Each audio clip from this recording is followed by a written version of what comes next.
Hey, I'm Matt with Let's Talk Music. I'm here with Jeff, Chris, and Lewis, and they are Horizon Theory. How we doing, fellas? Good, good, good. How are you? Good. Pretty good. So, first thing I want to touch on, man, is you guys just got off tour. You was out there with Fire Follows, which I've talked to him. He's a great dude. What was there? Tantric and who was the other one? Smile, Empty Soul. Yeah, Smile Empty Soul. For some reason I keep wanting to say better than Ezra, but yeah. So how'd that go, guys? It was good. Good. It was weird for us because Josh wasn't with us, our singer. Right. He had a medical issue right before we left. So we put his vocals from our new songs on tracks, and we decided to go do the tour anyways. And to help him out, he had a lot of stuff going on that wasn't good. So we went out and everything we made on merch we donated, gave to him to help with his medical bills. So we just decided to try to make it happen, and we were pretty nervous, but it worked out good. Everybody was really receptive and supportive of what we were doing. So, it worked out as good as it could. Yeah. So when you say you put his vocals on tracks, so you guys were playing the music and then just absent a singer. Yeah, we had his vocals coming through the mains and the tracks and in our ears. So it was every night I found new spots where I could add in some vocals with my mic and make it as live as possible. So, by the end of the tour, I was doing, more than what we do on the record. You know what I mean? I was kind of singing along with him on choruses and stuff, but right. Just trying to make it as live as we could. That had to be challenging. Yeah. It was. Yeah. It was. At times it was. Yeah. It was. Yeah. Yeah. And just learning how to talk to the crowd and pump the crowd up, that was weird for me too. So by the end of it, we got her going. We can do it again right now and be all right. We figured it out. So yeah. Yeah, I mean, especially with all the shit with Ronnie Radke and the backing tracks there, all the flack he was catching, it's Yeah. I could see where people might be a little leery, but you say it turned out well. Circumstances, So it was, Yeah, I think people were open to it because I mean, if You we weren't didn't hiding have a nothing. singer at all or just did this all the time, it would be really strange. we'll hope. Yeah, but yeah, Milli Vanilli, yeah. The good news is Josh is healthy now, and when we do go out, we're gonna sound, better than. I mean, his vocals are great. We don't tune anything. We don't. It's all. There's not going to be any vocals on tracks with Josh. Right. Like everything's live. We're a live band. We do have some tracks for synth sounds or piano stuff I played on our recordings, and then stuff between songs, so there's not that dead space, those quiet moments Right. between songs. So we're still going to have some tracks live, but the guitars, the bass, the vocals, and drums are real. So, Yeah. yeah. Yeah, I'm not questioning that. I was just, kind of trying to get a feel for what you were talking about, So Past Life was the last single. Killer song, did great on YouTube. Right now you're at 1.5 million views within a month? Yeah. Oh yeah, it's about a month. Yeah. 5 or 6 weeks now, maybe, but yeah. Yeah, so I mean that's kick ass, man. There's not a lot of bands that hit that kind of number in that short of time. We're very excited. Yeah, and all the feedback's been great. Everybody's liked the song, and we filmed 2 videos in the last 2 weeks.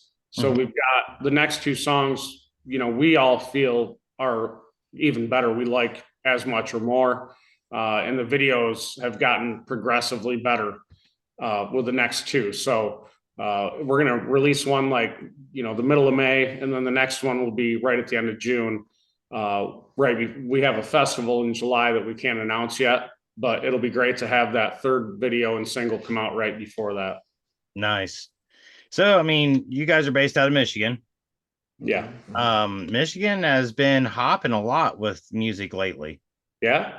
Well, good. Yeah. Cool. I mean, seriously, you guys, Pop Evil's out of up there. who was it that I did another one that was over around Grand Rapids? I mean, just yeah, it's a lot of music coming out of Michigan. All right. I mean, throughout the years, yeah, there's been the biggest one was Madonna too. Among other artists. Well, yeah.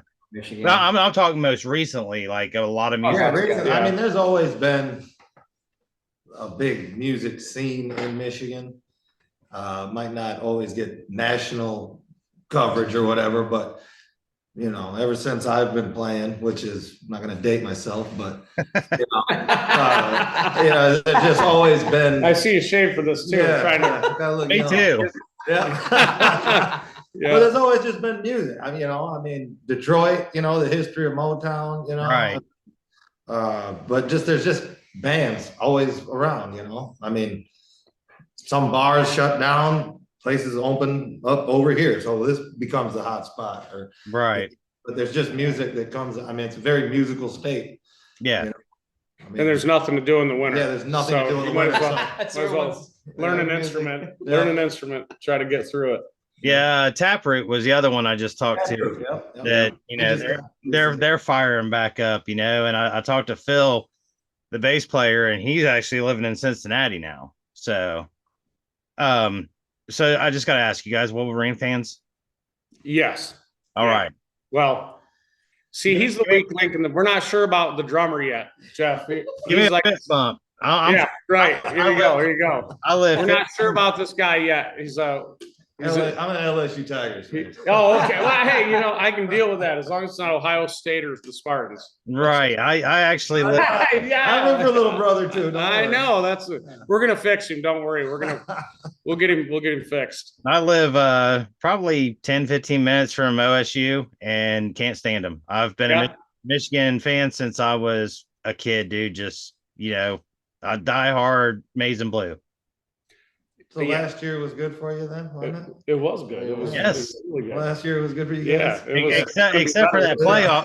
Except for that playoff game, that was a little bad, but you know, I can't losing one game out of the whole season. I can't complain about the win against Ohio State. Just like it made my whole year.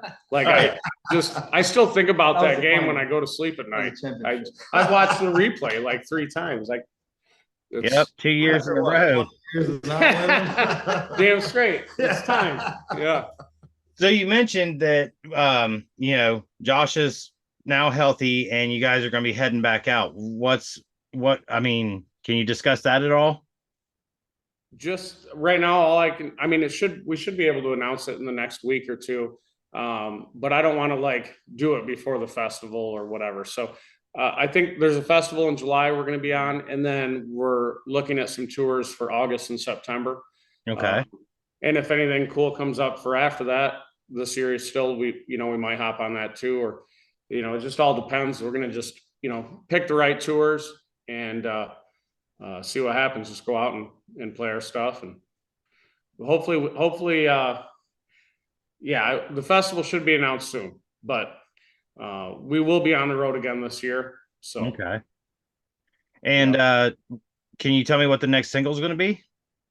Yeah. Well, the name of it right now is December, right? Mm-hmm. Yeah. The next one's December. It's called December. That could change. I don't know. I don't think it's going to, but that actually, right before we hopped on here with you, we got the mix back from Chris Dawson, the guy that's doing our mixing for us. So as soon as we hop off with you, we're going to be able to check that out. But that should be out the middle of May. Yeah. And it's a killer song. It's got like hooks everywhere, great melodies. And then the bridge is super heavy. I think it's going to go. The video is great too. We do videos with this team out of where are they from? Flint area? Lapeer. They're called Akiro Productions. And we've done 3 videos with them now, and they're amazing. They're pumping out. I believe I've heard of them. Production's been great. Yeah. So videos, man, do you guys like doing them, or is it like this is work? I don't mind them. I think they're all right. They can be grueling, but like, right. It's kind of fun. Yeah, it's something different, you know. Playing shows, recording, you know, doing videos, doing interviews, you know, anything band, you know, involved, you know, I mean, fun to me. So, you know, I don't mind doing videos. I think they're fun. You know, I like watching the setups get built and, you know, people's ideas, and you get all the edits back, and, you know, you can just see how it just goes from being, you know, a couple of dudes in a room to, you know, something pretty epic, you know? Right. I think it's pretty cool. Yeah, that's my favorite part is when you get done and you watch, and it's like that when you have a good video with a good crew doing the video and the good editing, it really portrays what you look like live. And that's been important to us with everything, all these videos we're doing, is we want to make sure it's, you know, the band shots are in there and it looks like what you're going to see at a show. Because, you know, a lot of bands, there's videos where it's all narrative or all cinematic and there's no group shot with the band, or maybe the band's not even in it, it's just the singer. But, you know, as a new band, we want to make sure people are seeing that we're a real band, Right. and kind of what it's going to be like at a show. Yeah, well, Now- for me, they're a little intimidating. I mean, yet they're fun, because at the same time, it's not the same when we go on stage and like you're ready to rock and stuff like that. So for me, meaning that intimidating isn't the sense that you're doing your shots, you're filming, and I feel a little nervous at the time. I feel more nervous filming a video versus going on stage. Oh, wow. It's Yeah, I hard think- to describe, but Yeah, no, I feel the same. The adrenaline rush you get in front of a big crowd just like eliminates any, you know, Emotion. the hard thing is, especially, yeah, like you're trying to like headbang and portray what you're going to be doing on stage in front of a few thousand people, but there's like A camera. there's a camera in your face and there's nobody behind them, Right, yeah. and it's like, you know, yeah, that's the trying intimidating part. to look Look like real. yeah, pretend there's a crowd in front of you. That's just weird, but Right. Well, I mean, you know, it's Lord, it's been going on for what, since 1982? At least I can remember when MTV started, and you know, I've had, 81. was what it? is it? 81. 81. You know the story. Who was the first music video? What was the first? The Buggles. Video killed the radio star. Yeah, Oh, yeah, he knows his story. yeah. No shit. Yeah. See, he is Or showing his age. Wikipedia. What were you, like 20? I was- I I could have swore it was 82, but hey, now I'm dating myself. But no, I mean it's funny though, because I mean, you know, I've had this discussion with other artists, is that, you know, back in the day, you know, I've talked to guys that, well, one being the lead singer from Steelheart. I talked to him, and you know, I was mentioning a song, and he says, "Yeah, I remember that." He says, "You know, we spent $250,000 on that video," and I'm like, "What?" You know, and now, you know, with I mean, I miss MTV like a mofo. I miss Headbangers Ball, but Yeah. you know, with That much. YouTube and all the different platforms, it's so much easier and so much cheaper to do videos, and you can make an epic video for, you know, a little amount of money. Very little, yeah, compared to what it was. Well, yeah, I mean, in the 80s and, you know, back in that era, it was, you needed you needed a label, you needed their recording studios, you needed their video studios, you had a director, you know, Mhm. now DIY, you know, you do it however you want, whatever you want, you know. Yeah, we've been recording all these songs right in this room where we're talking to you from. And the music videos, two of the last three have been, well, three of we did a cover of a song called Dancing on My Own. And we filmed it right here in this room. And I had a buddy come over with a cell phone, his, you know, 4K iPhone, whatever. And he got a bunch of shots and angles. And Lewis and I sat here for 2 days and edited it, put it together. And the next two videos we filmed a couple of rooms over in this pole barn. Yeah. Just the black backdrops and like, yeah, it's The production. crazy, you know, how you can get stuff done in your own space now. Yeah, So, and that's one of the things, you know, that, you know, you're saying, Jeff, is that like I feel like back in the 80s, even 90s, DIY bands would have never made it. You know, No, they couldn't make it. And right.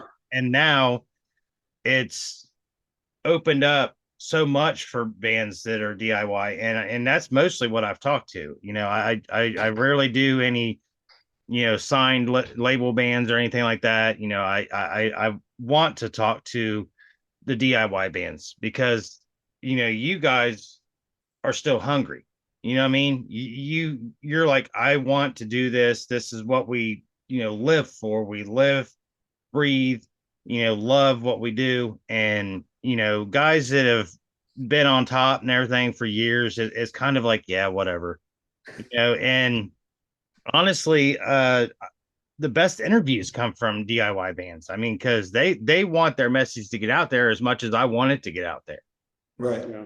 Right. So I mean, I applaud you guys for taking a chance like this.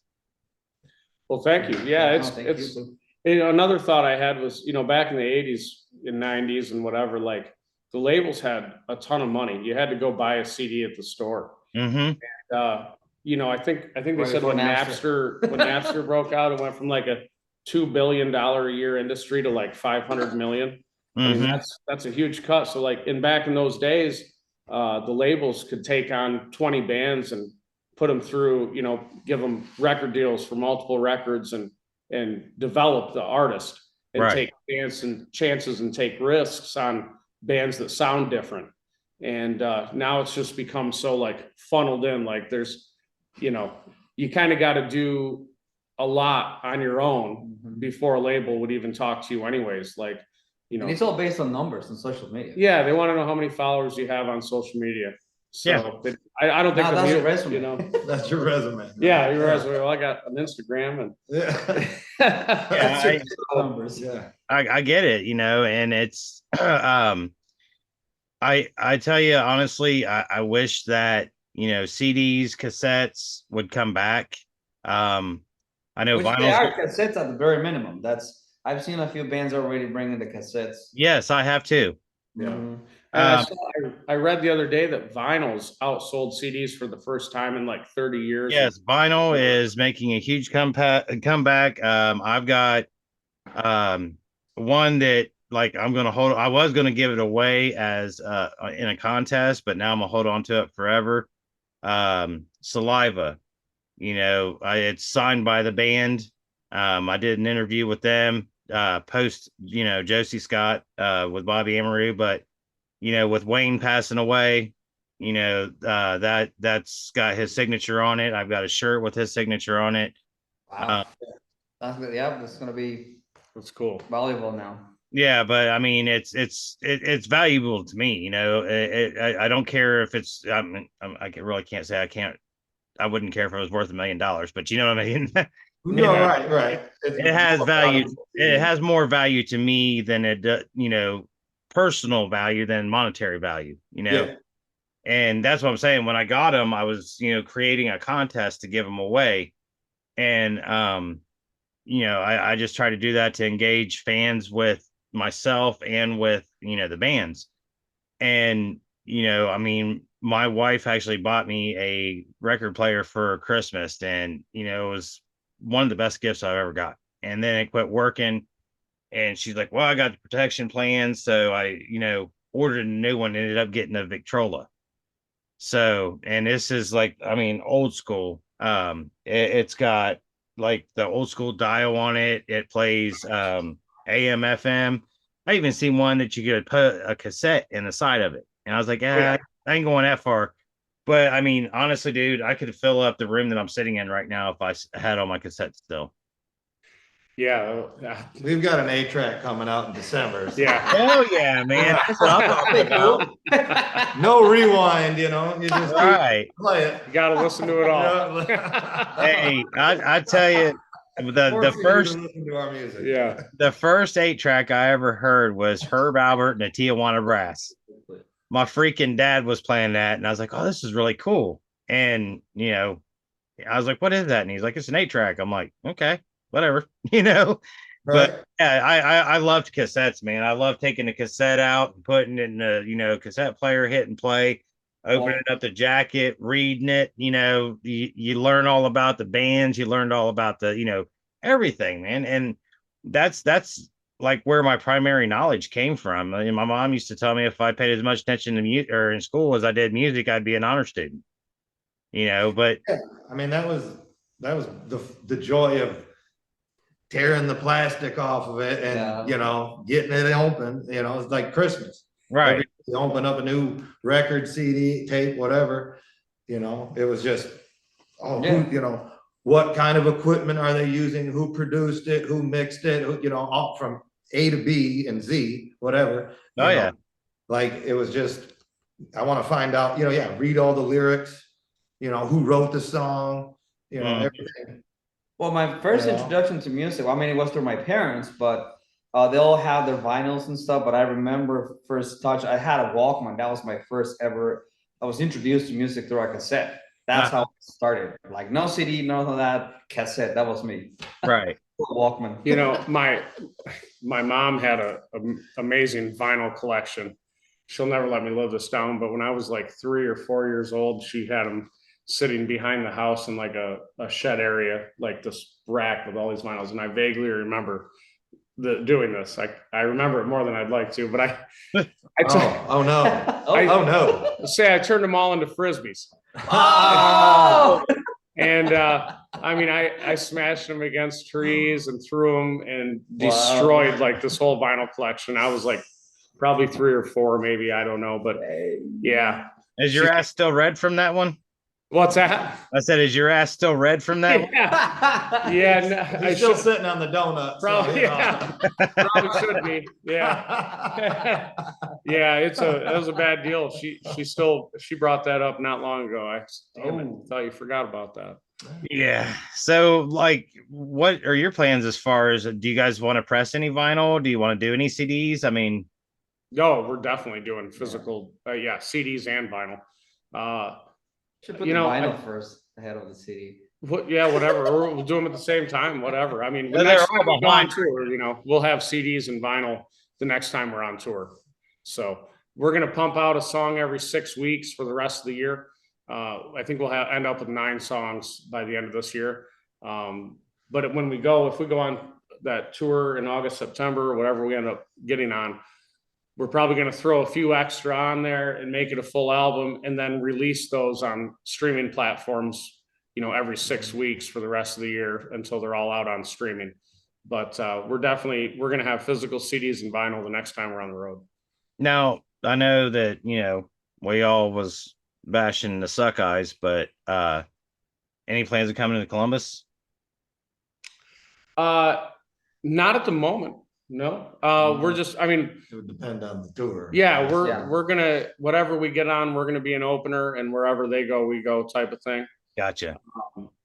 I think we're probably gonna do that for you know, the foreseeable future until it makes sense to go out on our own and do a headlining tour, and then we can kind of pick the cities. We want to build a strong fan base before that happens. Well, I mean, judging by your numbers, you've obviously got a pretty strong fan base. It's gonna, I think it'll come. Yeah. I'm really happy with the Spotify. I mean, I think, you know, Spotify is tough because you have to kind of get in their good graces and get in with like algorithms and playlists and stuff. Right.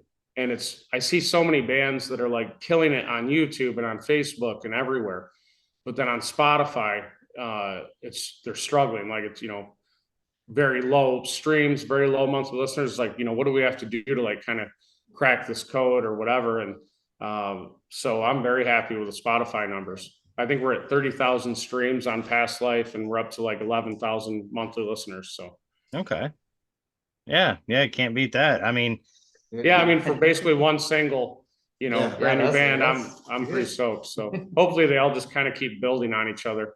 Yeah. So like, what did you guys? Were you guys in bands before you became Horizon Theory, or just? He's still in a band. Tell him about your crew. Another band called Nagazi. Oh, I think I've heard of them. Okay, yeah. They're all right. Yeah, they're all right. Oh, they're good. I like those. But yeah, so but they were in another project years back, but they had gotten together like a year before I joined, and they were, you know, wrote the music, brought Josh in, got vocals, and, you know, just kind of arranging the songs. But that was to like Easy Drummer, So there wasn't really any, it was just, okay, we have a beat and a layout of what the song was gonna be. Right. And I joined last November and came in and Work. yeah, just work. Yeah. Recorded the live drums and then yeah, we just clicked. And I mean, we're all musicians, so we're all crazy, but it just works out that we get along. We all got the same vision, same goals, same styles of music. We all like every kind of music, but Yeah. what we play is heavier rock, Right. metal, whatever you want to call it. You know what I mean? So, but Yeah. it's fun to take influences from something that's way off the wall and be able to bring it into something that we all just gel on. So it Yeah. works. So now that's a really cool explanation. I love that, because you guys are like a family. You're like brothers. You know what I mean? You're working together, you're touring together, you're on the road Right. together, everything. So I mean, it's got to work, But really, this is one of my favorite questions to ask, and I'm gonna go ahead and make this one my final one because I know you guys got stuff to do. I want to know what got each of you into music. I don't want to know your influences. That's very cliche. I don't, I've asked that before, but I don't want to know your influences. I want to know what made you pick up a guitar, what made you pick up a bass, a drumstick, and just let's one at a time, if you don't mind. For me, okay, I want to do it in answer two ways: music and bass. Music, I remember I was never really into my family all like to congregate and watch movies and stuff like that, and I always been attracted with music. When I was riding on the car, and I always get my attention to the music, I will be kind of like wandering in my own mind and then listening to the music. So eventually started getting more into that. And I remember that my family always liked to watch a movie on Sunday nights or Saturday nights, and I'll be on my room just listening to music. That's what got me into music. And then for bass, I mean, it's a long story. For bass, I actually end up, since I was a kid, my family introduced me to orchestra, all that kind of music. And I was always focusing on rhythm parts, and I was attracted by the cello, something that it hasn't, like, for example, I was not really attracted by the leads or anything for like guitars or anything. So I was just mainly into the rhythm part. And then a friend of mine suggested, he's like, oh, I think you might be good at bass. And I'm like, you might be right. And I try it, and I really just got submerged by it. And since I loved it, that was how I discovered to be a bass player. I love rhythm parts. Well, just before we move on to the next person, Geezer Butler from Black Sabbath actually in the beginning was a rhythm guitarist and ended up playing bass, and he played bass like a rhythm guitarist. Well, that was actually my transition. That was I was first rhythm guitarist. I don't like any of that solo stuff. That wasn't me. I just stay back chunky, then I figure out bass. I think there's a thing they say about that. Every bass player is a failed guitarist. Not me. Ouch. Not me. All right, Jeff, you want to go next? I saw it on a meme list. It's got to be right. Jeff, you want to go next? Sure. My dad was a drummer, and he had the drum set downstairs. And I think I was 4. Like, I couldn't touch the pedals, but he put me up on the little stool there, and I just started hitting, and that was it. I was hooked. How do you play this beat here? Okay, here's a simple beat. He had a record collection and a tape collection that would, they're just, I had everything. I had everything. Headphones, the, killer stereo system, all the music to choose from, and a drum set. So, and parents that didn't mind that I played, like half days in school, I'd walk home, play, until 6 o'clock, whenever they got home, so from noon to 6. I'm living it up in the basement, thinking I'm playing some live show, but I mean, that's what it took to get me where I'm at now. So, I mean, it was all worth it, I mean, that's what I love doing. Modern Drummer magazine, get the new one, read, just going crazy, who's doing what, who's using what, like it's just reading up on equipment. I love doing that. You get the catalog from DW or somebody, it's like, oh, this is what their shells are made out of, how they make them, whatever, whoever. It's just building drums, vintage drums, new drums, boutique, big brand, it doesn't matter, I love it. I just love the instrument. I love the vibe that it gives me. So, greatest drug on earth. We're glad you like it too. We're glad you like it. And you mentioned, Modern Drummer. One of the ones that I used to read all the time was Hip Freighter. Love that. Okay, yeah, just magazines that were just about music. Yeah. Read about your favorite band, and just tear the posters out, put it up. Yeah, get the posters. Yep. And Chris, how about you? It's kind of embarrassing, but it was a video game. So I got Guitar Hero. Okay. So, but I mean, I got that at some point when I was like 19 and I got really good at it. And I just happened to go into a store and saw a guitar and amp for sale. And I was like bored. I'm like bored with guitar. I'm like, hey, I should try to play some of those things on a real guitar just on a whim. And I got obsessed with it. But it's funny. It never occurred to me that I could play an instrument or play a guitar. I never did it growing up. I was always listening to hard rock and metal. And one of the bands that really got me thinking about playing guitar was Bullet for My Valentine, their first album, Kill Switch Engage and Mudvayne. I heard these bands and it just blew my mind. And I'm like, man, it would be cool to try to do that. And I just got obsessed with it. But it never occurred to me that was even an option in my life to get a guitar and learn how to play it. It was just never a thought I had, and it just kind of worked out. So. Oh yeah. Now, have you ever watched the videos of I'm talking Joe Satriani, Steve Vai level guitar players, and they do the rock band and they can't play it for shit. Yeah, I have seen those. I can't play rock band. There's nothing to do with I play it I was like, oh, I know this song. This is where the snare would be. No, it's whatever. Here's hit blue. Yeah. Wait, what? Right. Yeah, someone offered me once, and I think I tried. I'm like, get this thing out of my hands. I just couldn't. But I'm like, no. It feels so different, but I was like, this is not. Yeah, it just feels wrong. It just feels wrong. This is not a good feeling. Right. All right, fellas. Well, hey, man, I appreciate your guys' time. Thank you for the great interview. Thank you for being just open and honest and cool. Thank you. I'll definitely be looking forward to seeing you guys around. I mean, if you don't make it to Columbus, maybe if you're in Dayton, Cincinnati, Cleveland, somewhere, we can meet up. We will be in Ohio at some point. That's for sure. Yeah. Just not at the OSU stadium.